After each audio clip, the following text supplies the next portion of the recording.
So this isn't your usual Monday video. Usually on a Monday, I look all pretty, like I'm sitting down in my chair and I have my lights and it's a bit more professional. This is not going to be a professional video. This is more vlog style because one, kind of don't have time, but to be honest, that's not really the real reason. The real reason is because my skin right now is really bad. I kind of don't feel like I can even sit down and film a proper video. It's that bad. You'll see later in this video, I'll show you the state of my skin and I'll have a bit of a chat to you about it. I don't exactly know why my skin is so awful right now, but I feel like it's kind of reached a point where it's the worst it's kind of ever been. Yeah, maybe it's kind of a combination of a whole bunch of things. I've just come back from Japan and I had at least a couple of days where I was wearing my makeup 24/7. Also food, I've eaten more oils and sugars in the past week than I have in a really long time. And even the fact that I was walking around everywhere couldn't counteract the fact that I just had all this other shit going on. The other thing, which is why I'm hoping that I can take you with me today, but I don't know if I can. I'm getting my Implanon taken out. Now, I've made a video about my Implanon and a few of you are actually kind of a little bit freaked out, a little bit sus regarding some of the side effects of Implanon. But for me, the side effects are why I kept it. So then why would I get taken out?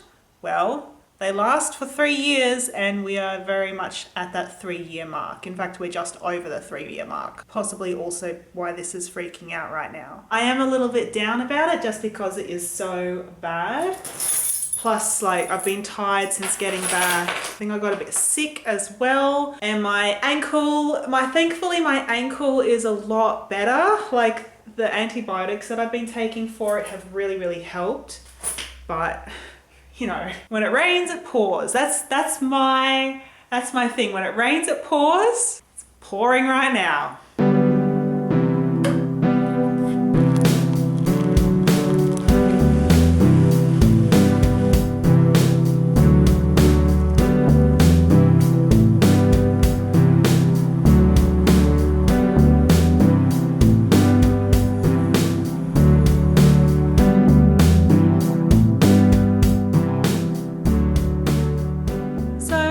Didn't film at the doctor's, which is awesome for this vlog. Actually, it all happened really quickly because when I went in there, I don't know, I think she was kind of running behind schedule or something and she was a bit rushed. Yeah, so the procedure, do you want to, I'll show you, hang on, let me show you. Okay, so they have put a pressure bandage on me and this little patch here, which needs to stay for about 3 days. And I know you can probably just see there underneath the plastic bit that it's kind of red. That's where my Implanon was inserted. Getting it taken out, I guess, is pretty similar to getting it put in. They have to inject the area with some kind of numbing thing. I don't know technical stuff. You guys probably know more than I do. And it does hurt. Within, you know, like a minute or something, she's got the scalpel out and she's cutting it and trying to get it out. Like, I even looked at it when she was taking it out and it looked like she'd cut it and then you could see like her pulling out this piece of spaghetti. That's what it looks like. It just looks like a piece of spaghetti and that's it. That's out. So I bought so many pads because I know that I'm gonna get my period and it's gonna be insane. Yeah. So, she prescribed me, because I did ask her, can you give me the pill, basically? And she didn't prescribe me the pill. She really wants me to go and see a professional dermatologist, which I would also really like to do. The problem with that is that there's not that many of them and they are all booked out. Like, seriously guys, it might be different in your country or in your town or in your city, but here on the Gold Coast, they are booked out. They're not covered by any kind of low income healthcare card either, so it costs it costs a fortune to go and see them. And yeah, it's just been way too hard basket. So that's kind of why I haven't seen one. But she did prescribe me spirulactone. You guys know what I'm talking about because you've been telling me to go on this stuff for years. She's prescribed me the lowest dose, I think is only 25 milligram. I've heard that it can take maybe 3 months to actually finally kick in. Anyway, I'm gonna eat my food and then I'm gonna come back and I'm gonna show you what the state of my skin is. It's crazy, guys. It's real crazy. This probably looks really weird. Ugh, talk about being a hot mess. Whew. Get rid of some of this sweatiness.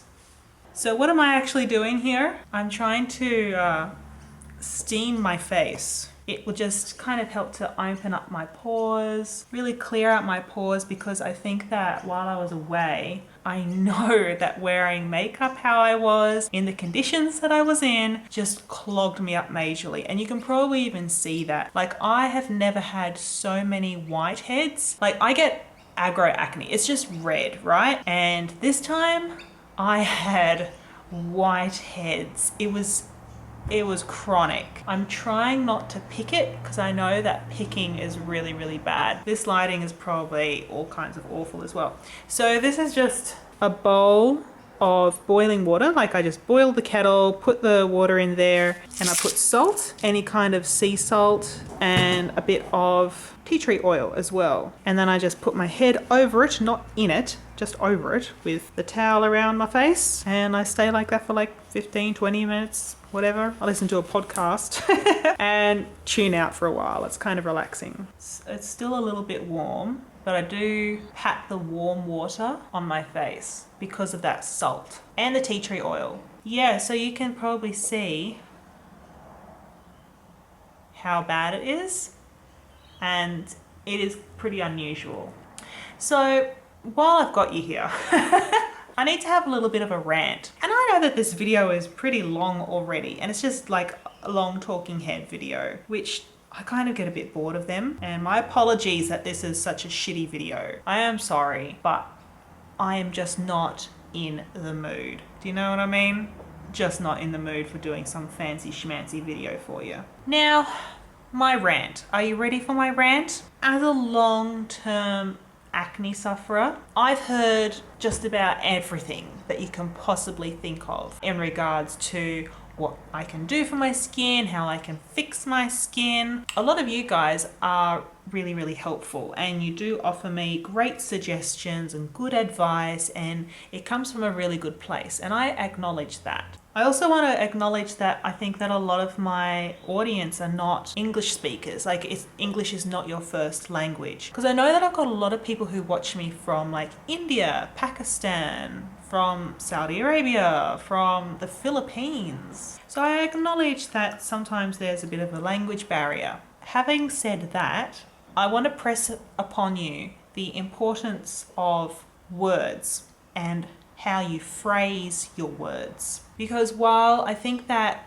a lot of advice and suggestions do come from a really good place, I think that sometimes what I hear can be a little bit off-putting, and it can kind of make me a bit upset. It's easy to take things the wrong way, especially because it's the internet. But even so, I often receive messages from people and they're phrased a certain way, like, if you just did this one thing, you would be fixed. Or if you buy this product, it will be fixed. Or just do this thing and you will be fine. I think that if you're going to phrase things to me or to anybody, I think it's better to phrase it like, hey, I heard about this thing. Have you tried it yet? Here's a bit of information, like here's a website link. Maybe it's worth giving it a go. It's much better to phrase things that way as opposed to just use turmeric, it'll be fine. Or what's even worse is when people see this as an opportunity to sell me their shit. That's like predatory behavior almost. And it's not like, I'm not trying to be like friggin' SJW, right? It's more a matter of putting yourself in someone else's shoes. Try and see things from their perspective before you say anything. I appreciate people not beating around the bush, but when you just tell me like, try this thing, that's all you need to do. And I'm like, really? Really? Anyway, that's my rant, and I hope that you understand where I'm coming from. You can probably tell that my energy levels are a little bit weird in this video as well. This is not good news. Like, this does affect me. I don't feel like I'm in a funk. Like, I don't feel like I'm in a depressive funk, but I do feel like I'm kind of friggin' over it. You know? I'm just over it at the moment. I'm just over it. I'll be back on your screens on Thursday with my Japan vlog. I'll catch you then, guys. Hope you have a great rest of the day, and I'll chat to you later. See ya.